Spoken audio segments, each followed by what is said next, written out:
Oh! Is this the witch we were looking for with the key? She is a witch, because she's sort of like, oh yeah, it's my witchcraft, right? And she has a spell book for crying out loud. Will you uncurse him now? What curse did he... Was he said something about being cursed. Kind of cursed. He didn't... I don't know if he mentioned the term curse, but he said some weird magic was happening to him. And what curse did you cast? Well, you saw him, she replies. I aged him. Didn't stop him escaping, though. He fusses with the page, repairing a spellbook with some gentle magic. I show you how useful a spell is. Please?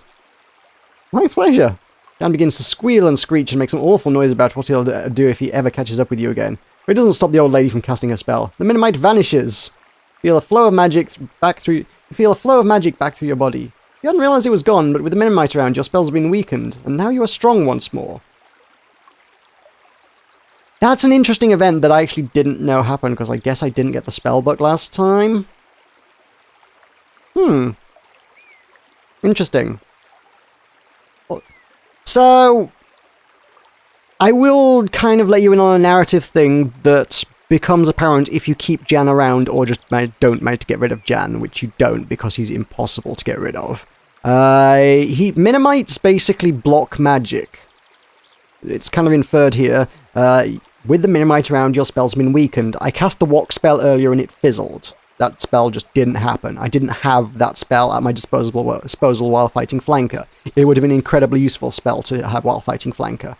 But I don't have it now. I didn't have it, and I think there was another occasion I was going to cast a spell and didn't, because I knew deep down that it wouldn't work, frankly. So the Minimite never kind of explained that to you, but does later. It's like, oh yeah, by the way, while I'm next to you, you can't cast magic. So I don't know if this is like a narrative kind of plot hole thing, or if she's just that powerful that she can cast magic while she's next to him. I don't know why. Certainly he is definitely a pest. Kind of generally a friendly kind of pest, but ultimately still a pest. A friendly and helpful pest occasionally, but ultimately he does very much do a lot to hinder your journey. So, kind of nice to be rid of him, insofar as I now have magic at my disposal.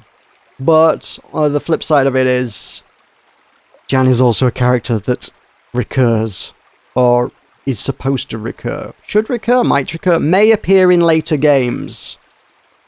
But I actually don't know if he will now. I don't know if she's, like, made him vanish. Where is he? Is he dead? The woman shakes her head. Oh no, but with any luck you won't see him again. You nod at that and leave her hut. What happened to needing a pass then? What was the deal with the give somebody the pass? So I didn't actually get to learn the spell. I didn't actually add this to my spellbook like I wanted to. That was what I wanted. I wanted the get rid of pests spell. Not in there.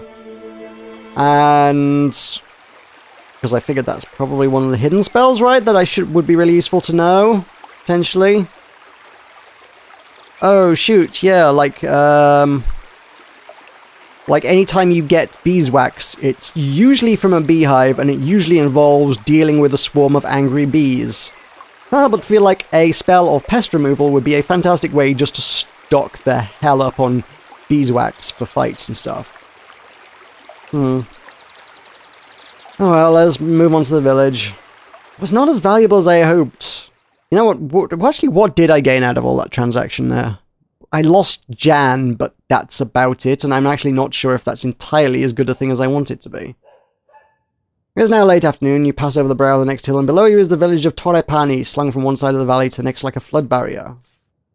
Torepani is the village of the Svinn, an aggressive-looking race of man-orcs. You might expect their village to be rowdy, but it seems strangely quiet. Still, there's no way around it, and it's too large to destroy with a fireball. You have to go through. I love that that's, like, even being considered as a solution to the problem. Is like, there is a village in front of me. How can I deal with this? I will destroy it with a fireball. That's not what I was going to do at all. And I'm pretty sure I'm pretty sure the fireballs that you cast in this, to say they cost you 3 stamina, actually aren't all that powerful. And even the tiniest little villages, even Dumpus, I really don't think I would be able to destroy any of these things with a fireball. Like, this place. Whatever this place may be. I don't think I could destroy that with a fireball. I could maybe destroy one of their little straw shack, wood shack things. I don't know, it looks fairly primitive. Maybe I could destroy a shack with a fireball, because it would burn down, and maybe that would spread to other ones, because flammable things, but I don't think I could destroy a village with a fireball and certainly not in the sort of final kind of way that is being applied here, as in, boom, fireball, the village is gone now. Thanks. Village, out of the way, village. Move over, village, you're not wanted anymore. No, we shall head on to Tora. You enter the village. There is a definite air of depression hanging over the place. The Svinns are going about their business slowly and miserably, and pay you no heed. You sit yourself down on a tree stump in the very center of the village to consider your options. Make contact with people. You spy a group of Svinns sitting outside a low hut, and you walk over and sit yourself down. They're discussing a friend, apparently killed in the night by an assassin's curved blade. Is that why you're all afraid? We're afraid of no thing, retorts one of the Svinn furiously. But no, much worse. Another Svinn bangs his head down on the table. Oh, with Ash dead, who saved Tyr? I shouldn't do these. So, who was Ash? Our greatest, the Svinn who says this bangs his chest with a fist and coughs twice. Good, excellent, that helps me get in character. Good, Svinn. Tyr's chief's daughter, the other Svinn says. Ash was to save her, now Ash not alive. So Tyr soon not alive. What happened to her? Goblins! They sacrifice. Sacrifice? He's unsure of the word, so mimes a gesture like a stabbing downwards knife blade. Yes, sacrifice to great cave demon. Trouble is, another says, our village die if chief line end. Tyr is end, so if end ends, we end. All very sad. Very sad, they all agree. Who you? One asks suddenly, as if only just thinking of it. He prods you in the chest. Sorcerer. Sorcerer! A sudden gleam enters the biggest one's eye. Great sorcerer? The greatest. Best is good. Meke, Tifa. He signals to the others who are quickly on their feet. Big hefty arm swinging for you. We take to chief. Before you can resist, they have you and are hauling you bodily onto their shoulders. Where are you taking me? Svinn's carrying you, give no reply. Then you reach a low hut on the edge of the village. You are set down, carefully. We've been captured! No. The door is slammed and locked. A moment later, it reopens and your possessions are thrown inside. You look through them, but everything seems to be in place. We are down 4 stamina. We should probably eat something. You pull your knapsack. Pulling your knapsack, you pull out the last of your provisions and eat it. Nothing else happens. We should probably try to sleep. Figuring they will probably now wait until daylight, you put your head down to sleep. Your dreams are filled with grasping hands and long dark nails scratching at your flesh, and however much you toss and turn on the floor, you cannot quite get them out of your mind. And we are back up to our maximum of 20 stamina. We have become acclimatized to this entire place, just in time to reach kind of game 2 and the final boss of this bit. I'm not sure if there's a way to avoid fighting the... What was it? The Manticore? Was it the Manticore? I think it was a Manticore. In here. We're going to go in here, I think. And then once that's over, it'll be like, ta-da! You're at Kare! Yeah, I'm pretty sure they don't give you much option but to go in this cave and fight a Manticore. It does pretty much serve as a kind of a final boss here. Daybreak, you're still alone. An hour passes before you hear any noise outside, and then the door to the hut open and 5 Svinns come in. They drag you roughly out and across the street to another hut where an old man with grey hair sits. He's wearing outlandish, colourful robes. My name, Perseus Chief. My name, Perseus Chief. He slaps his chest twice. I apologize. Then he bows, brushing the dust on the floor with his sleeves. I can rush him! Tell me what you want. First, he holds up a hand. First, he waves to a menial who brings in bread and milk. Eat! Eat! Good. Oh, yeah, that brings us back up to 20. Brilliant. Methodically, you bolt down the meal. It does not seem to be poisoned, and it nourishes you. The bowl is removed, and the chief squats down in a pool of cloth. I have need of you and your strength. I kind of want to kill him. I don't know if this would that be a bad ending? Can I do that? I mean, that's a very Vixen Path, right? I will kill you. No, I fear I kill you. My daughter, my child, she is taken off to a terrible demon below. He deserves it. The chief looks at you with level hatred. As do you, now. Kill the demon, save my daughter, you have reward. Or die. It is for you to make a choice. He shrugs. Save it yourself. He gestures to the other Svinns, who's still taking no chances, grab you by your arms and haul you to your feet. Yeah, no, we're getting... Damn it, I wanted to go Vixen Path with that one. Or to avoid having to fight the final boss. One of the two, not sure which. You are led along a short pathway through the forest to a crack in the ground. One Svinn has brought the rope and another a basket. They're preparing to lower you down to the pit of the earth itself. Take the adventure! The fun path. Try and escape! You will pay me richly for this. Try and escape. You wait a moment when they are distracted and busy and make a run for it. 3 of the Svinns give chase immediately. You enter the tree line. You've one last chance to lose them. Turn left. You swerve quickly left, hoping to lose your pursuers. Branches whip your face and try to trip your ankles. You can hear the Svinns spreading out as they enter the trees. Turn right ahead. You veer right up a low rise. The ground is rough and trees are closing up behind you. Circle around? Or hide. Circle around. You lost sight of your pursuers. You circle around hoping to throw your pursuers off the scent and run smack into a Svinn. Cries out in surprise, then bashes you to the ground. His fellows are quickly on you. They bind your hands and feet with a rope and carry you back to the crack in the ground. Save her, the chief declares, and they drop you down. You hit the floor with a thud and peer into the darkness. Your eyes can make out nothing, but a slight breeze suggests endless space in all directions. You are blind, helpless, trapped. Something clatters to your feet from above. One of the Svinns shouts something down to you. Feel around on the ground. You crouch down and feel around your feet until your hand closes on the base of something. You pick it up. It is a drywood torch. Something else falls from above and strikes you on the head. Tinderbox, calls a voice. Feel around for the tinderbox. Rubbing the bruise on your head, you reach down and find the tinderbox. You hurl a curse upwards. The Svinns, despite their concern over the missing tribe member, laugh. Sound echoes like water between the walls. Yes! Shouting abuse at them was how I got my alignment back. Brilliant. Light the torch. You strike a light and the torch blazes into flame. Below. Ooh, there's almost like a... Is that a wind noise or is that flame noise? I'm still surprised by ambient noise. Oh, now we're back into cave noise. You can see you're in a... You can see now you're in a large cavern, wide and deep. The far end passageways disappear to the left and right. Through an uneven rock fall at the far end of the cavern, you hear a murmur. Listen by the rocks. You clamber over the rocks at the edge of the cavern to investigate the sound.